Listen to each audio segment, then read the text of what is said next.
নবায়ন ও নতুন সদস্য সংগ্রহ ও যৌথ সভার সম্মানিত সভাপতি উপস্থিত আছেন প্রধান অতিথি হিসাবে স্কাইপে ব্যারিস্টার কামরুজ্জামান কামরু, যুক্তরাষ্ট্র বিএনপির সম্মানিত সভাপতি।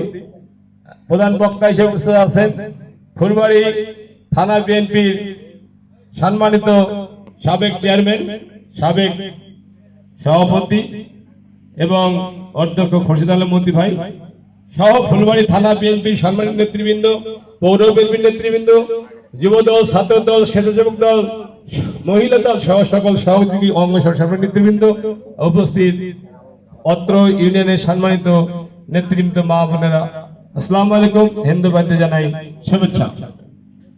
সম্মানিত ভাইয়েরা, আমাদেরকে মনে রাখতে লাগবে যে আমরা একটা আদর্শের উপর ভিত্তি করে রাজনীতি করি, যেটা হলো জিয়া রহমান, আমাদের মরহুম জিয়া রহমান আদর্শে অনুপ্রাণিত আমরা কিন্তু বিএনপি করি। বিএনপিটা আদর্শিক দল, আর আমরা আদর্শের মধ্যে আছি তাই দলকে ভালোবাসি বিধায় কিন্তু স্বৈরাচার হাসিনা 17 বছর আমাদের উপর অন্যায় অত্যাচার করেই কিন্তু আমাদেরকে নড়াতে পারেনি।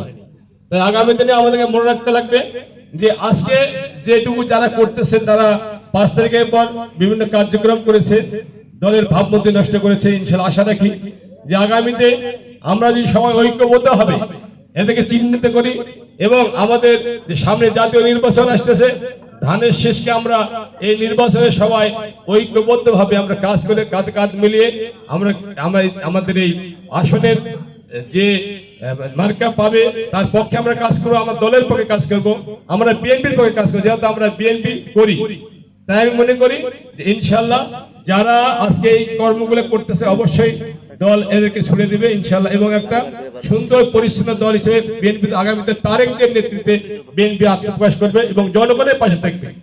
এই বলে আমি আমার সংক্ষিপ্ত বক্তব্য শেষ। আসসালামু আলাইকুম। ধন্যবাদ বাসার ভাইকে।